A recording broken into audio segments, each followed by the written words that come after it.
Біздер Бирали Маңғыстау компания жұмысшылары Қазақстан Республикасының еңбек кодексінің 160 бабы басшылыққа ала отырып, кәсіпорында туындаған еңбек дауына байланысты ұжымдық талап арыз ұсынамыз. Бірінші, қызметкерлерге қазіргі уақытта қолданып отырған 7-8-9 күндік вақтылық жұмыс әдісі еңбек шартында көзделмеген. Осыған байланысты Қазақстан Республикасының еңбек кодексінің 73 бабына сәйкес жұмыс уақытының режимінің еңбек шарттарында көрсетілген ауысымдық жұмыс кестесі ретінде заңдастырып енгізуді талап етеміз.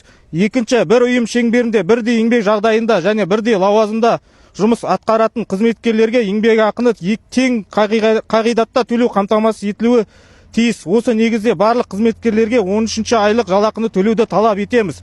Үшінші, қызметкерлерге көзделген 33% мөлшеріндегі сыйақыны айлық күнтізбеге сәйкес бригадалардың жұмыс жоспарын бекітуді талап етеміз. Төртінші, қазіргі уақытта көтергіш мұнара, вишка, кергіш темір арқандар арқылы 2 нүктеден ғана бекітілген. Бұл өндірістік қауіпсіздік талаптарына толық сәйкес келмейді. Сонымен қатар жұмыс алаңшасы төтенше жағдайларға дайындық бойынша жеткілікті деңгейде жабдықталмаған және өрт сөндіру қалқандары толықтырылмаған. Осыған байланысты еңбек қорғау және техникалық қауіпсіздік талаптарының толық сақталуын талап етеміз.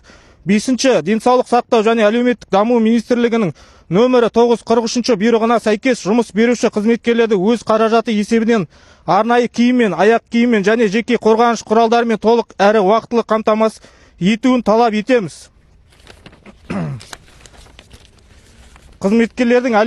Алтыншы, қызметкерлердің әлеуметтік жағдайын жақсарту мақсатында 2026 жылға жұмыс көлемінде сағаттық тариф мөлшерін 20%-ға арттыруды талап етеміз.